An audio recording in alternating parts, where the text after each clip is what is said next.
أشهد أن لا إله إلا الله وحده لا شريك له وأشهد أن محمدا عبده ورسوله أما بعد فأعوذ بالله من الشيطان الرجيم بسم الله الرحمن الرحيم الحمد لله رب العالمين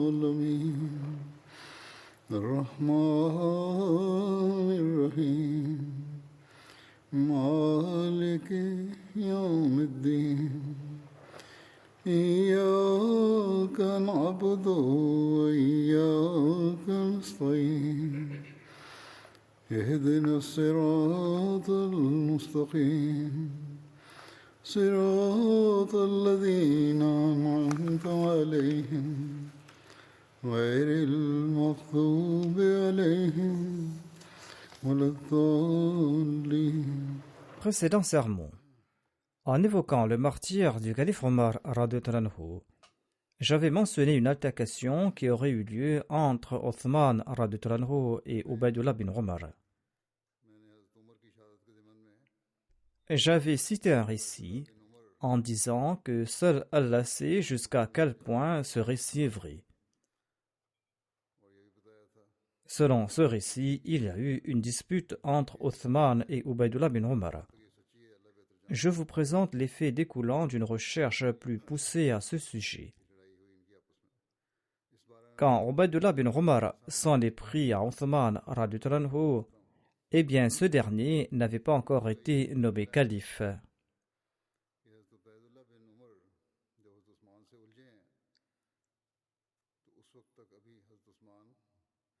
J'avais relaté que Ubaydullah bin Omar avait l'intention de tuer tous les prisonniers esclaves vivant à Médine. Les aînés parmi les Muhajirines l'ont confronté et ils l'ont retenu et ils l'ont menacé. Et Ubaydullah a répondu que par Allah, je vais les tuer tous ces esclaves et ces prisonniers. Et il ne s'est même pas soucié des Muhajirines. Et Amr bin al-As l'a confronté tant et si bien qu'Ubaydullah bin Omar lui a finalement confié son épée. Et Saad bin Abi Waqqas a tenté de lui ramener à la raison. Ubaydullah bin Omar s'est disputé avec lui.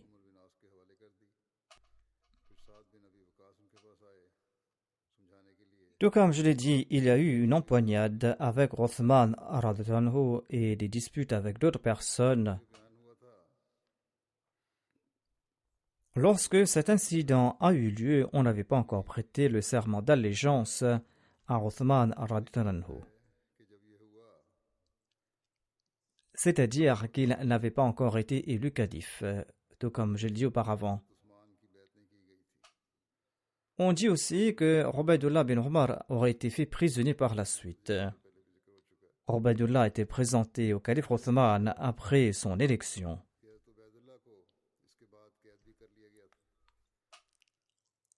L'émir des croyants s'est adressé à un groupe de Muhajirin et d'Ansar. Et il a déclaré: donnez-moi votre avis concernant cette personne qui a porté atteinte à l'islam. Ali bin Abi Talib a déclaré que le laisser libre est contraire à la justice. Selon moi, il faudra l'exécuter, c'est-à-dire Ubaydullah bin Omar. Mais certains émigrants ont rejeté passionnément cet avis et ont déclaré: hier Omar a été tué et aujourd'hui on va tuer son fils. Cette objection a ému l'assistance et Ali lui aussi s'est tué. En tout cas, le calife Othman radhiyallahu anhu a voulu qu'un membre de l'assistance lui conseille comment sortir de cette délicate affaire. Amr bin al-As, qui était présent, a déclaré: Allah vous en a absous. Cet incident a eu lieu quand vous n'étiez pas encore l'émir des musulmans. Étant donné que cela n'a pas eu lieu lors de votre califat, vous n'en êtes pas responsable. Or, le calife Othman radhiyallahu anhu n'était pas satisfait de son opinion et il a préféré que l'on paye le prix du sang. Et il a déclaré que je suis le wadi de ces personnes qui ont été tuées et c'est pour cette raison que je vais fixer le prix du sang et je vais le payer de ma poche. Ceci est une opinion à propos de cet incident. Selon Tabri, le calife Othman aurait confié Ubaydullah bin Omar au fils de Hormuzan afin qu'il venge la mort de son père en le tuant en guise de rétribution. Mais le fils de Hormuzan a pardonné à Ubaydullah bin Omar. Hazrat Muslim Maud a cité cet incident pour répondre à la question si l'on peut punir le musulman qui a tué un monothéiste non musulman ou pas. Est-ce que l'on peut punir le musulman qui a tué un monothéiste non musulman ou pas? Ceci est la question. Je vous présente de nouveau ces explications que j'avais citées dans un précédent sermon. Hazrat Muslim Maud déclare: selon At-Tabri, Kamazban bin Hormuzan relate le meurtre de son père. Hormuzan était un chef persan et un mage, et il était soupçonné d'être impliqué dans un complot visant à assassiner le calife Omar. Ubaydullah bin Omar l'a tué sans mener aucune enquête. Le fils de Hormuzan relate que les Persans vivaient ensemble à Médine. En effet, en règle générale, le patriotisme devient prédominant dans un pays étranger. Un jour, Féroz, l'assassin du calife Omar, a rencontré mon père, c'est-à-dire Hormuzan le Persan, et il avait un poignard qui était aiguisé des deux côtés. Mon père a saisi ce poignard et il lui a demandé à quoi pouvait-il servir dans ce pays. Il souhaitait lui dire que nous vivons dans un pays qui est en paix et quelle est la nécessité de telles armes. Féroz a déclaré que je l'utilise pour conduire des chameaux. Pendant qu'ils se parlaient, quelqu'un les a vus et quand Omar a été tué par la suite, ce témoin a déclaré qu'il avait lui-même vu Hormuzan tenant le poignard de Féroz. Ubaydullah, le plus jeune fils de Omar, a tué mon père par la suite. Quand Othman est devenu calife, il m'a appelé et il a pris Ubaydullah et me l'a remis. Et il a dit: ô mon fils, voici le meurtrier de ton père. Tu as plus de droits sur lui que nous. Va et tue-le. Je l'ai attrapé et nous sommes sortis hors de la ville. Toute personne que je rencontrais en cours de route m'accompagnait et personne ne me confrontait. Il me demandait tout simplement de lui pardonner. Je me suis adressé à tous les musulmans et j'ai demandé si j'avais le droit de le tuer. Ils ont tous dit oui, tu as le droit de le faire. Ces musulmans ont réprimandé Ubaydullah pour l'acte condamnable qu'il avait commis. Ensuite, j'ai demandé: avez-vous le droit de le reprendre d'entre mes mains? Ils ont répondu: certainement pas. Et ils ont réprimandé Ubaydullah pour avoir tué mon père sans aucune preuve. Je l'ai laissé pour l'amour de Dieu et pour le bien de ces gens. Et les musulmans m'ont porté sur leurs épaules dans la liesse, et par là je suis arrivé chez moi sur la tête et les épaules des gens, et ils ne m'ont pas permis de marcher sur le sol. Ce récit prouve que la pratique des compagnons était qu'ils tuaient le meurtrier musulman d'un non-musulman. Cela prouve également que quelle que soit l'arme utilisée, le meurtrier doit être condamné à mort. Cela prouve aussi que c'est l'État qui arrête et qui punit le tueur. Ce récit démontre que c'est le calife Othman qui avait arrêté Ubaydullah bin Omar et c'était bien lui qui avait remis Ubaydullah au fils de Hormuzan pour le faire tuer. Ubaydullah n'a pas été poursuivi ni arrêté par aucun des héritiers de Hormuzan. Il est également nécessaire de dissiper ce soupçon ici, dit le Muslim Maud. Les héritiers des tués doivent-ils punir le condamné comme Othman l'a fait ou est-ce que c'est l'État lui-même qui doit le faire? il ne faut pas oublier que cette question est auxiliaire et que l'islam l'a laissée ouverte selon les exigences de chaque époque. L'État peut adopter ce qu'il juge être le plus efficace en fonction de sa société et de ses conditions. Et il ne fait aucun doute que les deux méthodes sont utiles dans des situations particulières. Après avoir présenté cette explication, je présente d'autres récits à propos du calife Omar radhiyallahu anhu. Quelle était sa contrition et son humilité au moment de la mort?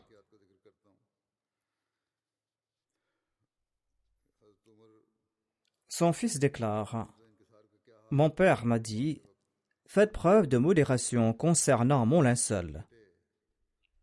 Si Allah a réservé quelque bien pour moi, il m'accordera un vêtement meilleur. Et si je ne le mérite pas, il m'en privera et il le fera rapidement. Aussi, sois modéré au sujet de ma tombe. Si Allah en a réservé du bien pour moi, il le fera aussi large, aussi loin que je pourrai voir. Et si je ne mérite pas cela, il le fera rétrécir pour moi, afin que mes côtes soient brisées. N'emmène aucune femme avec toi à mes funérailles. Et ne me loue pas pour des qualités que je ne possède pas, car Allah me connaît très bien, et ne te presse pas quand tu m'emmènes. Si Allah a réservé du bien pour moi, alors vous m'envoyez vers ce qui est meilleur pour moi. Et si c'est le contraire, eh bien, vous allez retirer ce mal que vous portez sur vos épaules. Il a déclaré plutôt que « Empressez-vous de m'emporter au cimetière. Si Allah a réservé du bien pour moi, eh bien, vous allez m'envoyer vers ce qui est meilleur pour moi. Si c'est le contraire, eh bien, vous allez retirer ce mal que portent vos épaules. »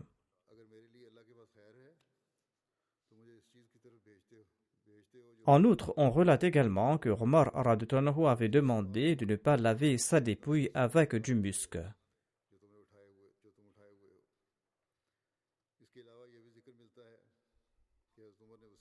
Othman bin Affan radhiyallahu anhu relate: Je suis parti chez le calife Omar quand sa tête était sur la cuisse de son fils Abdullah bin Omar. Le calife Omar a dit à son fils de mettre son visage sur le sol. Abdullah a répondu que ma cuisse et le sol sont égaux, c'est-à-dire qu'il n'y a pas de grande distance entre les deux. Pour la deuxième ou la troisième fois, le calife Omar a dit: Il vaudra mieux que tu places ma tête contre la terre. Puis Omar a joigni ses jambes. Le narrateur déclare: J'ai entendu le calife Omar dire que ma mère et moi mériterons la destruction si Allah ne me pardonne pas. Et il a répété cela jusqu'à sa mort. Simak Hanafi déclare: J'ai entendu Ibn Abbas déclarer: J'ai dit au calife Omar: Allah a fait construire de nouvelles villes grâce à vous, et nous avons remporté de nombreuses victoires grâce à vous, et vous avez accompli telle ou telle œuvre. Sur ce, le calife Omar a déclaré: Je souhaite être sauvé de telle sorte qu'il n'y ait pour moi ni récompense ni fardeau. C'est-à-dire que je ne suis pas fier du fait que j'ai accompli de grandes œuvres et que j'ai remporté de grandes victoires. Je souhaite que la crainte d'Allah prévale et je suis inquiet pour ma vie dans l'au-delà. Zayd bin Aslam raconte de son père que lorsque l'heure de la mort de Omar approchait, il a déclaré: Vous doutez de moi au sujet de l'émirat, par Dieu, je souhaite être sauvé de telle manière qu'il n'y ait aucun tourment et aucune récompense pour moi. Hazrat Muslim Maud radhiyallahu anhu déclare à ce propos que le calife Omar radhiyallahu anhu était celui qui a consacré toute sa vie au bien-être de la nation islamique.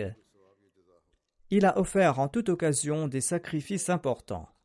Certes, ces sacrifices n'égalaient pas ceux du calife Abu Bakr, mais ils étaient égaux en termes de volonté et d'intention. Quand Abu Bakr radhiyallahu anhu est décédé, des larmes ont coulé des yeux du calife Omar radhiyallahu anhu, et il a déclaré: que Dieu bénisse Abu Bakr radhiyallahu anhu. J'ai tenté maintes fois de le surpasser, mais je n'ai jamais réussi. Une fois, le saint prophète Mohammed lui a déclaré « Apportez vos biens ». Et j'en ai offert la moitié, croyant qu'aujourd'hui je dépasserai Abu Bakr. Mais Abu Bakr était déjà là-bas avant moi. Étant donné que le saint prophète Mohammed lui était apparenté, et étant donné que le saint prophète lui savait qu'il n'avait rien laissé chez lui, il a demandé à Abu Bakr ce qu'il avait laissé à la maison. Abu Bakr radhiyallahu anhu a répondu « J'ai laissé le nom d'Allah et le nom de son prophète. » sallallahu alayhi wa sallam. En disant cela, le calife Omar a pleuré et il disait « Même en cette occasion, je n'ai pas pu le dépasser. » Hazrat Muslim Maud déclare « C'étaient là ses sacrifices. Abu Bakr consentait à des sacrifices dans le passé, mais lors d'une occasion spéciale, il a tout apporté. » D'une part, il y a ces gens, et d'autre part, il y a ceux qui n'ont même pas la chance de sacrifier 1/10 de leur richesse, mais ces gens-là disent que nous avons été volés.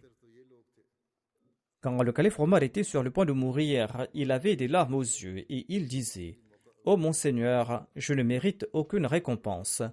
Je souhaite uniquement échapper à la punition. »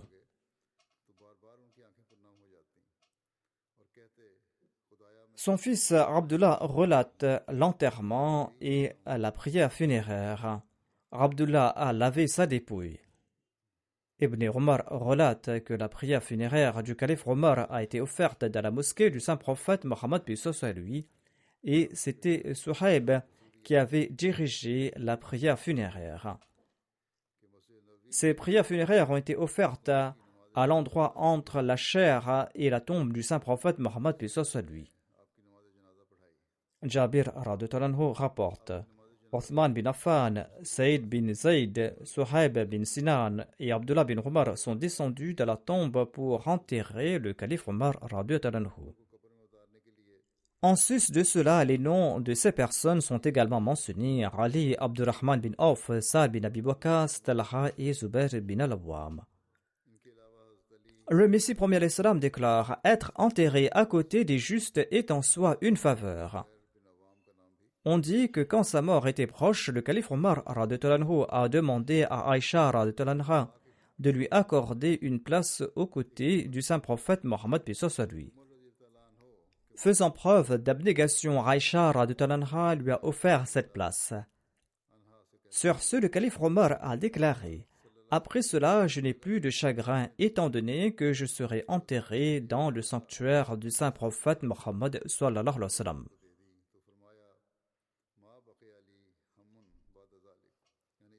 Le Messie premier l'Islam déclare: Allah ne laisse pas partir à la perdition celui qui s'accroche au pan d'Allah avec une passion parfaite, même si tout le monde devient son ennemi. Celui qui cherche Allah ne subit aucune perte et aucune privation. Allah n'abandonne pas les véridiques. Dieu est grand. Ô combien éminent était la sincérité d'Abu Bakr et de Omar. Ils ont tous deux été enterrés dans un lieu si béni que si Moïse et si Jésus étaient vivants, ils auraient été envieux et auraient souhaité y être enterrés. Or, ce statut ne se mérite pas par le simple souhait et ne peut être confié uniquement en raison du désir de mériter ce statut. Il s'agit d'une miséricorde éternelle de la part du Seigneur glorieux, et cette miséricorde n'est accordée qu'à ceux qui s'attirent la grâce divine depuis l'éternité. Hazrat Muslim Maud déclare: quand Omar était sur le point de mourir, il aspirait à être enterré au pied du saint prophète Mohammed lui. Il a fait la demande à Aïcha radhiyallahu anha. Il souhaitait être enterré donc aux côtés du saint prophète Mohammed lui. Même les historiens chrétiens admettent que le règne de Omar en ce monde n'est égalé par personne. Ces historiens chrétiens insultent le saint prophète Mohammed lui, mais ces mêmes historiens louent le calife Omar radhiyallahu anhu. Omar avait vécu en compagnie du saint prophète Mohammed lui tout au long de sa vie. Et ce même Omar, qui a vécu aux côtés du saint prophète, a aspiré à une place à ses côtés au moment de sa mort. Si le saint prophète Mohammed paix soit lui n'avait pas le moindrement agi pour le plaisir de Dieu, comment une personne aussi illustre que le calife Omar radhiyallahu anhu aurait-il atteint ce niveau où il souhaitait être enterré aux pieds du saint prophète Mohammed sallallahu alayhi wa sallam. C'est en raison du statut du saint prophète Mohammed paix soit lui que le calife Omar radhiyallahu anhu a également voulu mériter une place à ses pieds.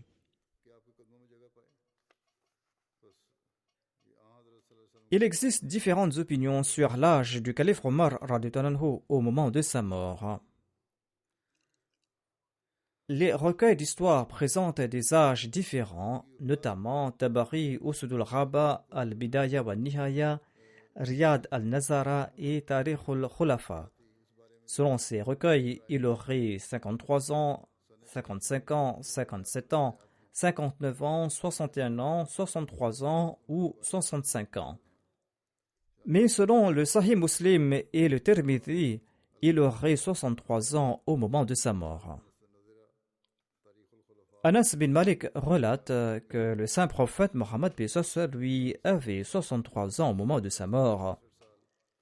Et le calife Abu Bakr avait 63 ans au moment de sa mort, et de même, Omar avait 63 ans au moment de sa mort.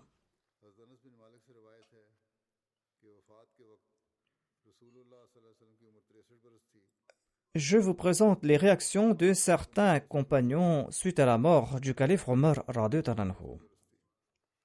Ibn Abbas déclare: la dépouille du calife Omar radhiyallahu anhu a été placée et les gens se sont réunis autour de lui. Ils ont prié avant de soulever sa dépouille et ils ont accompli sa prière funéraire. J'étais aussi présent parmi eux. Une personne a attrapé mon épaule et m'a fait sursauter. J'ai constaté qu'il s'agissait d'Ali bin Abi Talib. Il a prié pour la miséricorde du calife Omar radhiyallahu anhu. Il a déclaré: il n'a laissé personne qui m'est plus cher que lui, dans le sens où je rencontre Dieu en suivant son exemple. Par Dieu, je croyais qu'Allah le préservera avec ses compagnons. C'est-à-dire qu'Allah gardera le calife Omar avec ses compagnons. Et il a déclaré: j'ai souvent entendu le saint prophète Mohammed paix soit lui prier en ce sens, que moi et Abu Bakr et Omar nous sommes partis, moi Abu Bakr et Omar nous sommes entrés, moi Abu Bakr et Omar nous sommes sortis. Ainsi donc, le saint prophète Mohammed paix soit lui avait l'habitude de répéter ces phrases en décrivant divers incidents. Ja'far bin Mohammed raconte de son père que la dépouille du calife Omar bin Khattab a été lavée, enveloppée dans son linceul et placée sur un lit. Ali s'est tenu à côté de lui et l'a félicité en déclarant: par Allah, hormis celui enveloppé dans ce linceul, il n'existe personne que j'aime le plus sur la terre dont les actions me permettront de rencontrer Dieu.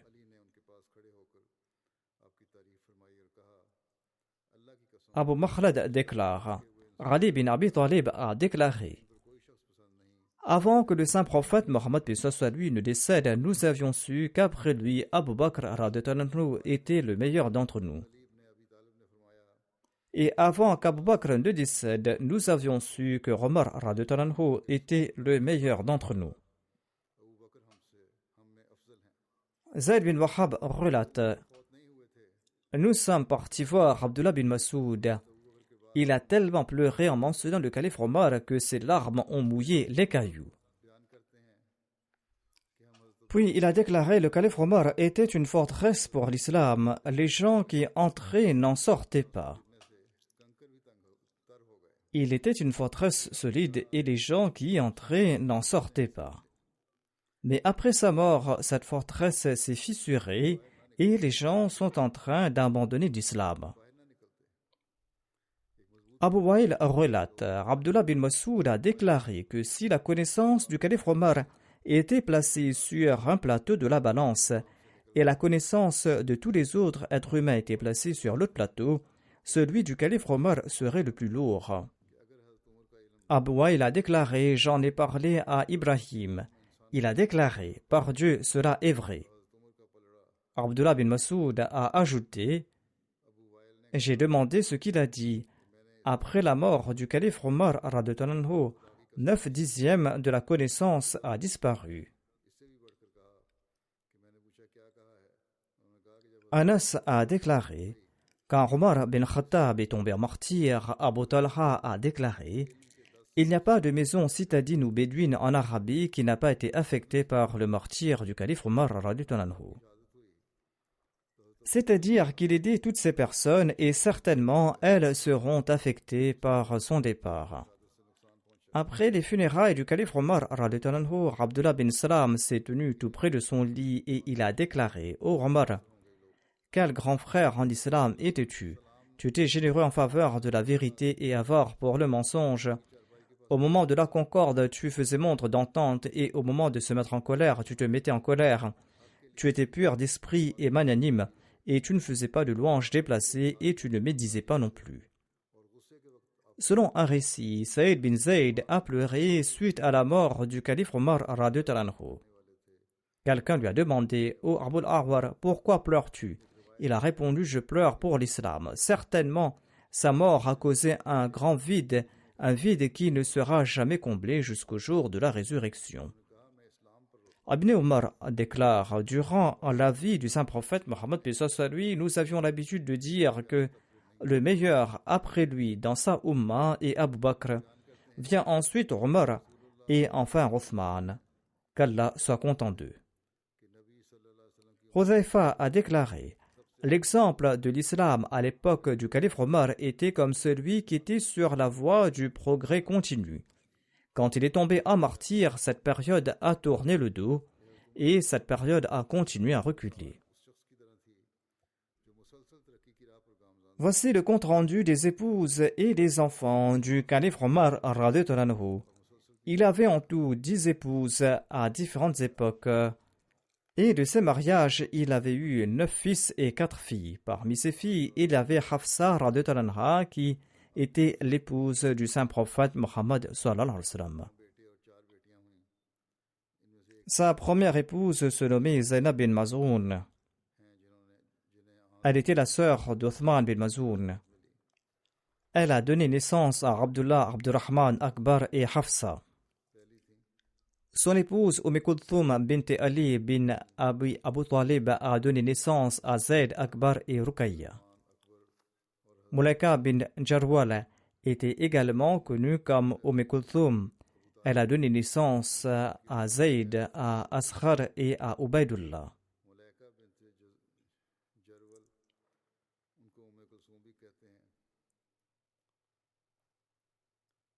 Qurayba bint Abu Umayya Makhzoumi est une autre de ses épouses. Étant donné que Mulaika et Qurayba n'avaient pas embrassé l'islam, Omar s'est divorcé d'elle en l'an 6 de l'Hégire.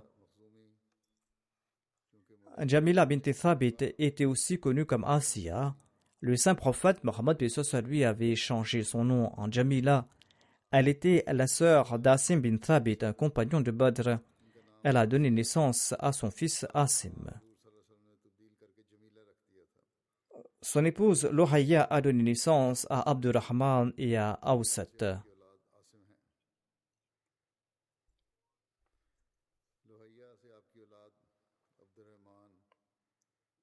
On dit qu'elle était une Walad, c'est-à-dire une esclave qui a été affranchie, car elle avait donné naissance à ses enfants. La mère d'Abdurrahman Asghar était une autre Walad. Hakim bin Harith a donné naissance à Fatima. Fukayha a quant à elle donné naissance à Zainab. Atika bint Zayd lui a donné Ayaz comme enfant.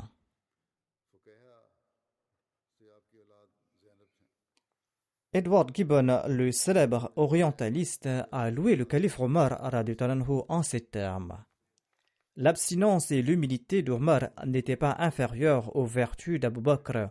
Sa nourriture se composait de pain d'orge et de dattes. Sa boisson était de l'eau.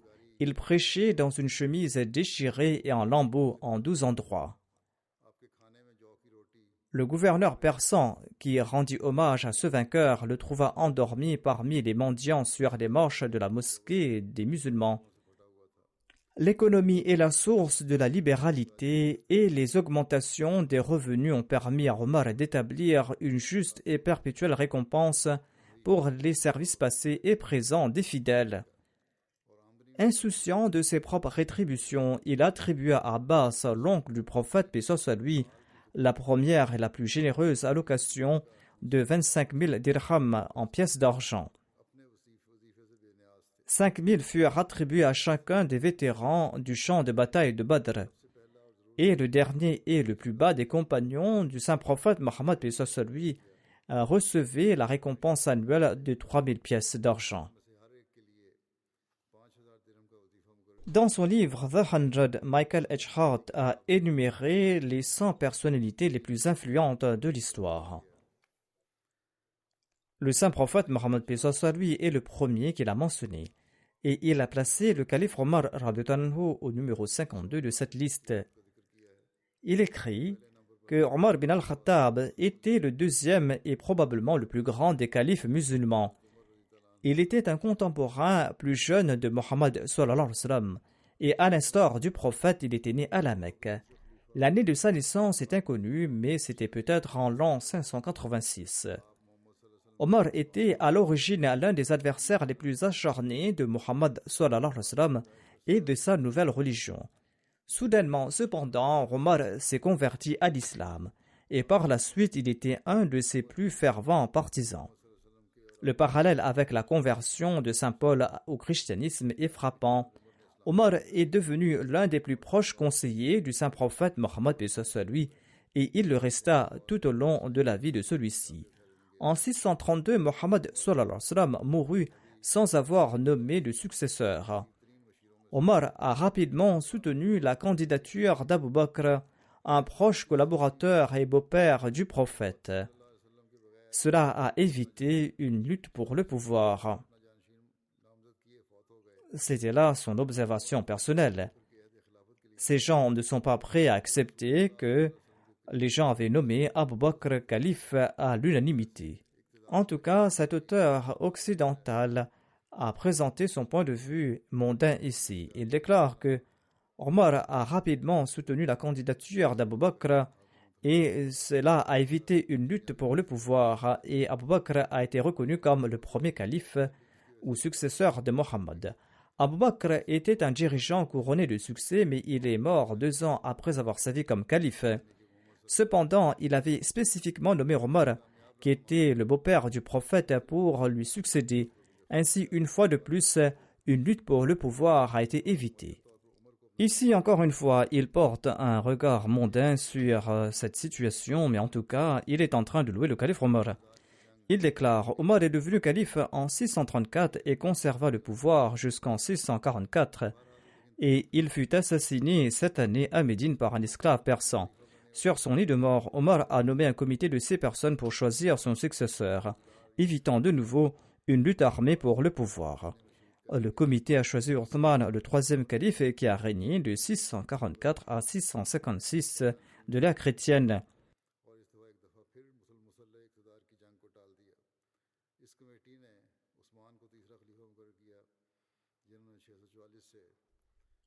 Ce fut durant les 10 années du califat de Omar que se sont produites les conquêtes les plus importantes des Arabes. Peu de temps après l'accession de Omar, les armées arabes ont envahi la Syrie et la Palestine. Palestine et Syrie qui faisaient partie de l'Empire byzantin. Lors de la bataille de Yarmouk en l'an 636, les Arabes ont remporté une victoire écrasante sur les forces byzantines. Damas tomba la même année et Jérusalem se rendit 2 ans plus tard. En l'an 641, les Arabes avaient conquis toute la Palestine et la Syrie et ils avançaient vers la Turquie. En 639, les armées arabes ont envahi l'Égypte qui était également sous la domination byzantine. Et en 3 ans, la conquête arabe de l'Égypte a été achevée. Les attaques arabes contre l'Irak, qui faisait alors partie de l'empire sassanide des Perses, avaient commencé avant même l'entrée en fonction du calife Omar. La victoire arabe clé à la bataille de Qadisiyah en l'an 637 a eu lieu pendant le règne de Omar. En 641, tout l'Irak était sous le contrôle arabe. Mais cela ne s'est pas arrêté là. Les armées arabes ont envahi la Perse elle-même et à la bataille de Nahrawan en l'an 642, les forces arabes ont vaincu de manière décisive les forces du dernier empereur sassanide. À la mort de Omar en l'an 644, la majeure partie de l'Iran occidental avait été envahie. Les armées arabes n'étaient pas non plus à bout de souffle lorsque Omar mourut. À l'est, ils achevèrent assez rapidement la conquête de la Perse, tandis qu'à l'ouest, ils poursuivirent leur poussée à travers l'Afrique du Nord. La permanence des conquêtes du calife Omar est tout aussi importante que l'étendue de ces mêmes conquêtes. L'Iran, bien que sa population se soit convertie à l'islam, a finalement retrouvé son indépendance de la domination arabe. Mais la Syrie, l'Irak et l'Égypte ne l'ont jamais fait. Ces pays se sont complètement arabisés et le restent jusqu'à ce jour. Omar, bien sûr, a dû concevoir des politiques pour la domination du grand empire que ses armées avaient conquis. Il décida que les Arabes seraient une caste militaire privilégiée dans les régions qu'ils avaient conquises et qu'ils devraient vivre dans des villes de garnison à l'écart des indigènes. Les peuples soumis devaient payer un tribut à leurs conquérants musulmans, qui étaient en grande partie des Arabes, mais devaient autrement être laissés en paix. Ces populations conquises ne devaient pas être converties de force à l'islam. D'après ce qui précède, il est clair que la conquête arabe était plus une guerre de conquête nationaliste qu'une guerre sainte, bien que l'aspect religieux n'y manquait certainement pas. Les accomplissements de Omar sont vraiment impressionnants. Après Mohammed lui-même, Omar fut la principale figure de la diffusion de l'islam. Sans ces conquêtes rapides, peut-être que l'islam n'aurait pas aujourd'hui recouvert une si grande superficie. De plus, la plupart des territoires conquis sous son règne sont restés arabes depuis cette époque. De toute évidence, bien sûr, Mohammed, qui était le principal moteur, devrait avoir la majeure partie du crédit pour ces développements. Mais ce sera une grave erreur d'ignorer la contribution de Omar. Les conquêtes qu'il a faites n'étaient pas une conséquence automatique de l'inspiration fournie par Mohammed sallallahu alayhi wa sallam. Une certaine expansion devait probablement se produire, mais pas autant qu'elle ne l'a fait sous la brillante direction de Omar. On peut s'étonner que Omar, un personnage pratiquement inconnu en Occident, ait été classé plus haut que des hommes aussi célèbres que Charlemagne et Jules César. Cependant, les conquêtes faites par les Arabes sous Omar, compte tenu à la fois de leur étendue et de leur durée, sont sensiblement plus importantes que celles de César ou de Charlemagne.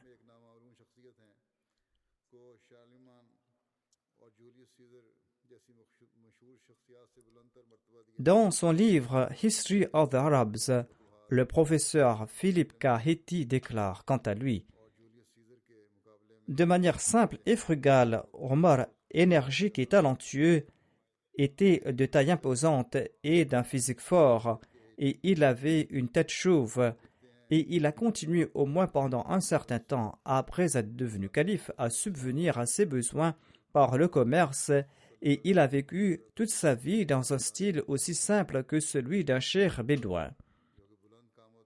En fait, Omar, dont le nom, selon la tradition musulmane, est le plus grand dans l'islam primitif après celui de Mohammed, eh bien, il a été cité en exemple par les écrivains musulmans pour sa piété, pour sa justice et pour sa simplicité patriarcale, et il est traité comme la personnification de toutes les vertus d'un calife.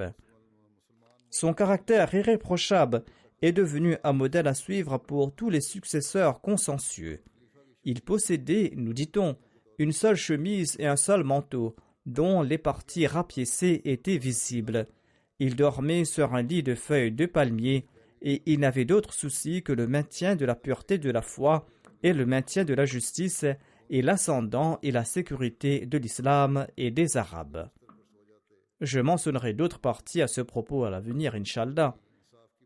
Je souhaite à présent mentionner quelques personnes qui sont décédées récemment. La première personne est Mukarrama Sahibzadi Asifa Masouda Begum Sahiba, qui était l'épouse du docteur Mirza Mubashir Ahmad Sahib, fils de Hazrat Mirza Bashir Ahmad Sahib. Elle est décédée récemment à l'âge de 92 ans. Inna lillahi wa inna ilayhi raji'un. La défunte était la petite fille du Messie premier l'Islam et la fille cadette de Hazrat Nawab Mubaraka Sahiba et de Hazrat Nawab Muhammad Ali Khan. Par la grâce d'Allah, elle était la belle-fille de Hazrat Mirza Bashir Ahmad Sahib. Elle était Moussia. Elle laisse dans le deuil un fils et 4 filles. Son fils Tariq Akbar déclare à son sujet: Notre mère a toujours été fidèle envers la Jamaat et le califat. Elle a toujours tenté de servir la Jamaat et de s'acquitter de sa wasiya. Elle avait complété le paiement de sa hissa jaydad au cours de son vivant. Elle cotisait également au nom des défunts chaque année. Elle aidait les pauvres généreusement et discrètement. Elle me disait à propos des employés qu'ils sont comme tes frères et sœurs, prends soin d'eux. Elle a tenté de respecter les liens de parenté et tenté de ne jamais blesser personne, et elle accomplissait ces choix-là avec diligence et respectait les droits d'Allah et les droits des gens.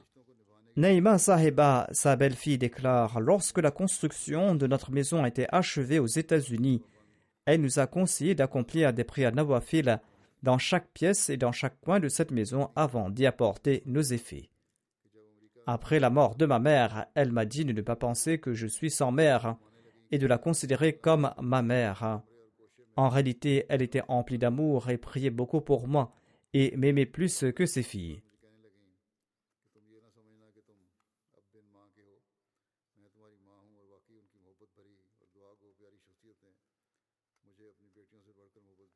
Elle m'a toujours conseillé, dit sa belle-fille, de ne jamais rompre ma relation avec le califat. J'étais moi-même apparenté à la défunte de différentes manières. Elle était la sœur de ma grand-mère par l'intermédiaire de ma deuxième mère, et c'est pour cette raison que j'appelais la défunte ma grand-mère, et elle était aussi ma tante maternelle et paternelle. Mais malgré toutes ces relations que j'avais avec la défunte, celle-ci disait que je suis toujours soumis au calife. Et ce ne sont pas là de simples mots, mais elle a vraiment respecté fidèlement cette relation avec le califat. La défunte faisait beaucoup de l'aumône. Elle contribuait au nom des défunts et de ses enseignants et au nom des employés de Qadian dans le fonds de Tahrik Jadid. Quand un employé démissionnait, il lui comblait de biens et il lui demandait de lui pardonner si elle avait commis quelque erreur. Shahida, une de ses filles, relate ceci. Dès notre plus jeune âge, ma mère nous a toujours présenté à Dieu en disant que si on avait besoin d'un lacet, on devait demander à Dieu. Elle mettait beaucoup d'emphase sur les prières et sur le respect du califat.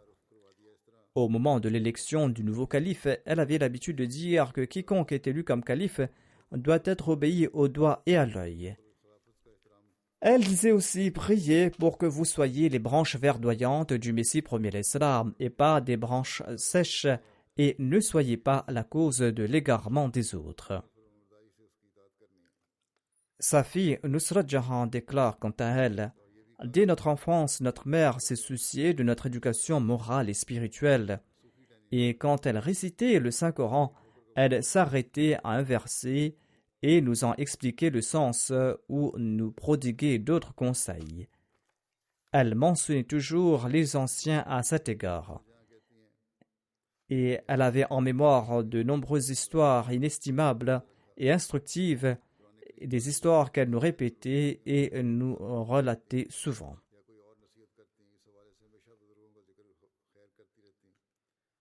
Fawzia Shamim, la présidente Lajna du district de Lahore, qui est également la fille de Hazrat Nawab Amtul Hafiz Begum Sahiba, déclare: La défunte était une dame extraordinaire. Chaque fois qu'on lui demandait de faire un don, elle le faisait généreusement. Parfois, elle avait l'habitude de promettre des dons oralement et parfois sur des bons. Elle avait l'habitude de payer un gros montant pour les dons et elle disait également de ne le mentionner nulle part. Elle était une femme très simple dans ses affaires personnelles. Elle était si simple que certains la considéraient comme avare. Elle vivait dans la simplicité, mais elle était très généreuse dans ses aumônes. Une fois, je lui ai demandé de contribuer pour la construction d'une mosquée de notre région et elle a offert une somme énorme d'environ 10 millions de roupies. Razia, sa petite fille, déclare quant à elle: Depuis mon enfance, elle nous a toujours donné de bons conseils et elle m'encourageait à prier pour que j'aie une bonne fortune et elle m'a toujours encouragé de prier en ses sens dès ma jeunesse. Elle me demandait aussi de prier pour avoir un bon mari, et si j'avais honte en raison de mon jeune âge, elle disait qu'on ne devait pas ressentir aucune honte devant Allah. Elle lisait régulièrement des livres religieux et récitait souvent des prières et des poèmes qui comportaient des prières lors de ses voyages en voiture. Qu'Allah accorde son pardon à la défunte et qu'Allah lui accorde sa miséricorde, et qu'Allah permette aussi à ses enfants et à ses descendants de suivre sa voie. La deuxième personne que j'évoquerai aujourd'hui se nomme Clara Appa. Elle était l'épouse de Roland Sanbayev, l'ancien émir du Kazakhstan. Elle est décédée le mois dernier. Inna lillahi wa inna ilayhi raji'un. Ataurab Chima, missionnaire au Kazakhstan, écrit ceci. La défunte a fait la Bayra en l'an 1994 ou 1995. Elle appartenait à une famille très connue au Kazakhstan. Son mari, Roland Sanbayev, était le premier émir de la Jamaat du Kazakhstan et il était aussi le conseiller du président de la République du Kazakhstan. Il était également un écrivain en langue kazakh bien connu. Madame Clara elle-même était une très bonne traductrice et écrivaine. La création de la Jamaat du Kazakhstan revient à Madame Clara et à son mari, Monsieur Roland. Madame Clara a également traduit le Saint-Coran en langue kazakh. Sa traduction n'a pas encore été publiée, mais son amour pour la Jamaat était évident de la manière dont elle souhaitait que l'Ahmadiyya s'épanouisse au Kazakhstan. Et elle-même, elle s'évertuait en ce sens. Les mollahs locaux, dans leur opposition, disaient que cette famille est Ahmadi et que cette famille est responsable pour avoir introduit l'Ahmadiyya au Kazakhstan. Marie Bassine Baïba, la fille de la défunte, déclare quant à elle: Notre mère était une très bonne traductrice. Elle possédait une personnalité aux multiples facettes et elle était forte. Elle avait un caractère très intègre et brillant. En 1995, elle a fondé avec d'autres personnes le centre culturel du Kazakhstan, House of Abbey, à Londres. C'est à Londres qu'elle a écrit le livre Kazakhstan. Et c'est là-bas qu'elle a connu la Jamaat et elle a pu prêter le serment d'allégeance aux mains du quatrième calife. Elle n'était pas uniquement la mère de ses enfants, mais elle était aussi la mère de tous ceux qui venaient la rencontrer pour obtenir de l'aide ou des conseils. M. Nourim Taibak déclare quant à lui que la défunte était connue comme une mère pour tous les jeunes Ahmadis du Kazakhstan et pour toute la Jamaat Ahmadi du Kazakhstan. Au cours des 10 dernières années, j'ai connu cette ère de Madame Clara, dont les 3 premières années, durant lesquelles, étant pleine d'enthousiasme, elle était engagée à défendre et à servir à la Jamaat comme une montagne. Elle était occupée plus tard en raison de son âge, de sa maladie ou d'autres facteurs et de la préparation des livres. Mais au fond de son cœur, elle tentait de son mieux pour œuvrer pour la Jamaat et elle était toujours sincère envers le califat et la Jamaat. Monsieur Roland et Madame Clara ont depuis longtemps été considérés au Kazakhstan comme un symbole du patriotisme et du plus haut progrès du pays et de la nation. Une grande partie du succès de M. Roland est due à Mme Clara, qui était non seulement une présidente dynamique de la Lajna Imaïla de la Jamaat Ahmadiyya du Kazakhstan, mais elle était aussi l'enseignante du premier émir de la Jamaat du Kazakhstan. Je me souviens comment, de 96 à 99 ou même plus tard, elle assurait de très bonne manière la présence des Lajna dans la classe hebdomadaire des Lajna de la mission de la Jamaat, classe durant laquelle les dames posaient des questions aux missionnaires qui leur répondaient. M. Nourim ajoute: il n'y a pas de meilleure traductrice de la littérature de la communauté Ahmadiyya que Madame Clara. Elle était la meilleure Ahmadi parmi les Ahmadis aînés et elle contribuait au renforcement spirituel des jeunes Ahmadis de la Jamaat. Elle baignait dans les valeurs de la Jamaat, c'est-à-dire l'islam véritable. Et elle ne perdait jamais espoir, même dans des situations les plus difficiles. Au contraire, elle poussait elle-même et les autres vers le succès. Qu'Allah fasse preuve de pardon et de miséricorde à l'égard de la défunte, et qu'Allah fasse que les efforts qu'elle a entrepris pour l'Ahmadiyya au Kazakhstan soient fructueux, et qu'Allah accepte également ses prières. Ensuite, je vais diriger la prière funéraire du commandant d'escadre Abdul Rashid qui est décédé le mois dernier. Inna lillahi wa inna ilayhi raji'un. Par la grâce d'Allah, le défunt faisait partie du système d'Al-Wasiya. Son fils, M. Farouk, écrit ceci. Le père de mon père s'appelait Babou Sheikh Abdulaziz. Il a servi comme secrétaire de la Majlis Karbadas. Son oncle paternel s'appelait Farzan Ali Khan. Et le Muslim Maud avait nommé ce dernier comme le premier ami de la Jamaat de Lahore. Son père lui-même avait fait la bayra sur les mains du Muslim Maud durant sa jeunesse. Il ajoute au sujet de son défunt père: il était fils unique. Le père de M. Rachid, le défunt, s'était marié une première fois, mais lorsqu'il a embrassé l'Ahmadiyya, sa femme l'a quitté avec ses 2 enfants. Le père du défunt s'est remarié et de ce mariage est né Rachid Sahib le défunt. Le fils du défunt ajoute: mon père était très obéissant envers ses parents, il les servait toujours et il faisait tout ce qu'il lui ordonnait de faire. Jusqu'à la partition, mon père a étudié à Qadian. Il ajoute: lors de la partition, il a accompagné différentes caravanes pour se rendre à Lahore. Ensuite, il faisait partie des familles pionnières de Rabwa avec ses parents. Dans les alentours de l'année 1954, il a rejoint l'armée de l'air. Il a été affecté dans différentes bases aériennes. Là où il était présent, il évoquait ouvertement l'Ahmadiyya. Le gouvernement pakistanais l'avait envoyé en Libye pendant quelques années, et en dépit du fait que dans son dossier, il était écrit qu'il était un Qadiani et qu'il n'était donc pas autorisé à partir.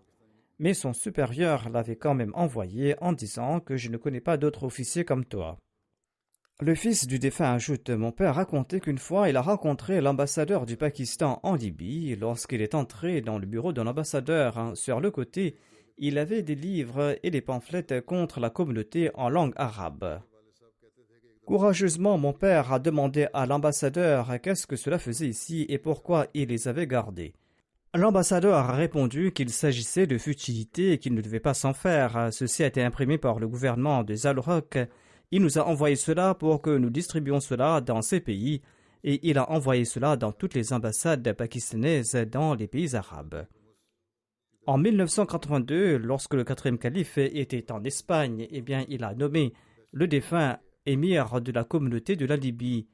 Il avait écrit lui-même la lettre. Ainsi donc, le défunt était le premier amir de la communauté Ahmadiyya en Libye. Le défunt était régulier dans ses prières. Ceci est un devoir de tout croyant, mais il faisait également régulièrement la récitation du Saint-Coran et il était aussi très régulier dans le règlement de ses cotisations. Avant son décès, il avait déjà réglé sa Hissa Ahmad. Il a réglé également ses cotisations de Waqf Jadid et de Tahrik Jadid de la part de ses ennemis.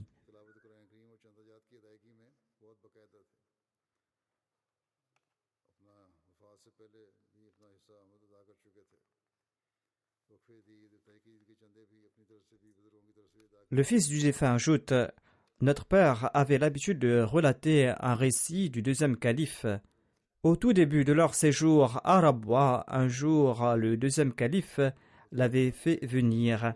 C'était durant l'été. Lorsque mon père est entré dans la pièce, le 2e calife était allongé sur une natte et lorsqu'il s'est levé, il y avait les marques de la natte sur le corps du calife. Il déclare: en raison de ces récits, dès notre enfance, nous avions une grande relation d'amour et d'obéissance envers le califat. et cela a eu un grand impact sur nous. En 1984, il a pris sa retraite de l'armée. Il était commandant d'escadre. Il s'est établi à Rabwa de manière permanente. Il a travaillé pendant quelque temps dans les bureaux de la Sadr Amoumi de l'Aqada. Il s'occupait des pauvres et il se souciait de tout le monde. Sa dernière requête avant de nous quitter était que je prenne soin des pauvres. Qu'Allah accorde son pardon et sa miséricorde aux défunts et qu'il permette à ses enfants de perpétuer ses nobles actions. Ensuite, je souhaite évoquer Madame Zubayda Begum Saheba, épouse de Karim Ahmad Naïm des États-Unis. Elle est décédée le mois dernier. Inna lillahi wa inna ilayhi raji'un.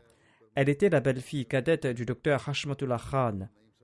La défunte avait un grand amour pour le califat. C'était une dame très pieuse et sincère. Elle faisait partie du système d'Al-Wasiya. Elle laisse derrière elle 3 fils et 2 filles. Un de ses fils, Mounim Naïm, est le directeur de Humanity First des États-Unis. Elle était la belle-mère du docteur Abdul Mannan Siddiqui qui était tombé en martyr. La fille de la défunte Amtul Shafi, épouse du docteur Mannan Siddiqui, écrit ceci. La défunte avait pour l'habitude de s'adresser à tous avec amour. Elle priait pour tout le monde et elle prodiguait des conseils sincères et elle aidait les pauvres. L'une de ses qualités était qu'elle faisait preuve d'amour envers sa famille proche et lointaine. Elle accomplissait la prière de Tahajjud dès son jeune âge. Elle avait toujours confiance en Dieu durant sa vie. Et elle a passé tout son vendredi dans l'adoration de Dieu depuis notre enfance. Elle était très soucieuse de ses cotisations. Et elle payait ses cotisations à l'heure. Qu'Allah accorde son pardon et sa miséricorde aux défunts et qu'il permette à ses enfants de perpétuer ses bonnes œuvres. La prochaine personne se nomme Hafiz Ahmad Gouman, qui est décédé ces derniers jours. Inna lillahi wa inna ilayhi raji'un. Le défunt lisait avec beaucoup d'engouement le Saint-Coran, la traduction du Saint-Coran et l'exégèse du Saint-Coran. Il avait lu tous les livres du Messie premier d'Islam et il avait aussi servi dans la voie de la religion arabois. Il était très ponctuel, il était hospitalier, il était très gentil envers les enfants, il était très simple et travailleur. Il se consacrait au dhikr de Dieu à tout instant. Et il aidait les autres, quitte à se mettre en difficulté. Par la grâce d'Allah, le défunt faisait partie du système d'Al-Wasiya. Il laisse derrière lui 3 fils et 3 filles. Son beau-fils, Kashif Hamid Bajwa, est en train de servir comme missionnaire dans le bureau du secrétaire privé. La fille du défunt, qui se nomme Amtul Kudus, écrit ceci. Notre défunt père était très humble et modeste. Ses habits, sa maison et sa nourriture étaient sobres. Il fuyait l'extravagance. Il était toujours soucieux d'aider les pauvres. En dépit du fait qu'il avait très peu de moyens, il dépensait moins sur lui et plus pour aider ceux qui étaient dans le besoin. Qu'Allah accorde son pardon et sa miséricorde aux défunts et qu'il permette à ses enfants de perpétuer ses bonnes œuvres.